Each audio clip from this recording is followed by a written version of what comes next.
Good morning to all. I welcome all of you to our biology class. In previous class, we learned about different types of teeth that present in our mouth, and we can see some similarities in their internal structure and some differences in the external structure. And today we are going to see the digestion in different parts of the body. Do you know what is digestion? Digestion is the process by which complex food materials that we eat is broken down into simpler forms that are nutrients. So how our food, complex food, is converted to nutrients, that we are going to see. And first step of digestion starts in our mouth. Our mouth helps to convert our complex food into simpler form, or partial digestion of food taking place inside the mouth. We know that 3 pairs of salivary glands are present in our mouth.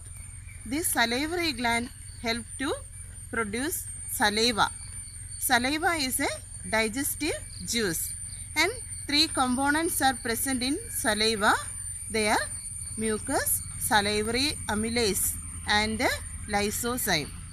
And mucus help gives slimness to our food, wetness or slimness to the food. Then it can easily goes or moves through the digestive tract or esophagus. And another important enzyme, lysozyme, help for the destroy germs that enter in our in our body through the food. Then next one is salivary amylase. This salivary amylase help for the partial digestion inside the mouth. And in partial digestion, the salivary amylase convert starch into salivary amylase. Maltose. This starch is converted to maltose. Maltose is one form of sugar. Then when you eat rice without curry, you feel that sweetness because of this conversion of starch into, we know that starch is present in rice. Then when you chew that rice, that mixes with the saliva, and the salivary amylase act on this rice, and salivary amylase convert the starch that present in that boiled rice into maltose. Maltose is one type of sugar, so you feel that sweetness. Next, after this partial digestion, this partially digested food reaches in the next part of our digestive tract, that is esophagus. Esophagus, other name of this esophagus is food pipe. Now we are going to see how this partially digested food from the mouth reaches in the esophagus. We know that one part is there called a pharynx. This pharynx is seen before this trachea and trachea or windpipe or food pipe or esophagus. There are 2 types of pipes. Through one pipe we can take in oxygen, and the carbon dioxide moves out through the trachea or windpipe, and food reaches in the stomach through the tubular part, that is esophagus. When you eat food, that food reaches only in the esophagus, not going to the trachea. Then these 2 parts, that means trachea and esophagus, starts from a part called pharynx.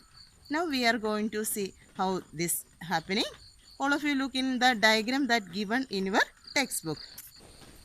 Tongue compresses the food into balls with the help of palate. Palate means annak in Malayalam, annak. Then tongue help to convert our food into ball-like structure. And next part is uvula or chirunaka. This part is uvula. This closes the nasal cavity that opens to the pharynx. Then uvula prevent the entry of food in the nose or nasal cavity. Then another part is called this epiglottis.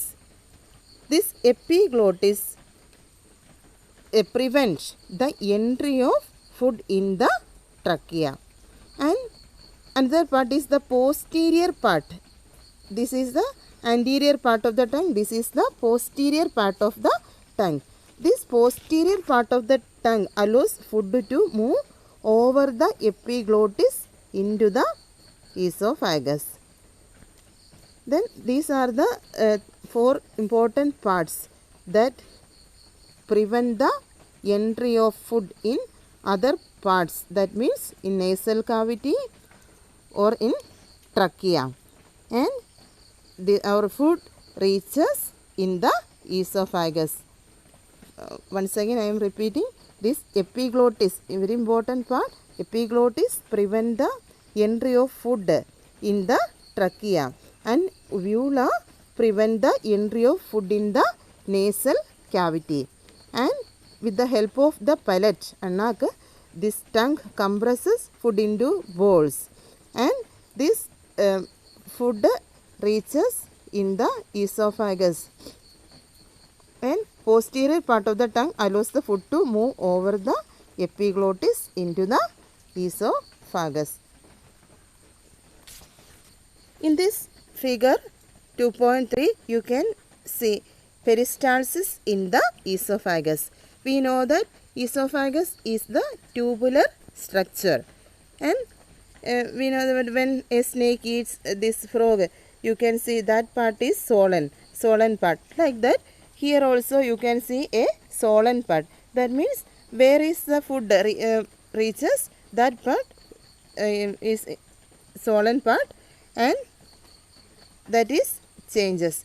That means by the wave-like movement of esophagus, this food reaches in the stomach. This part is the stomach, and this wave-like movement of esophagus is called peristalsis. That is very important.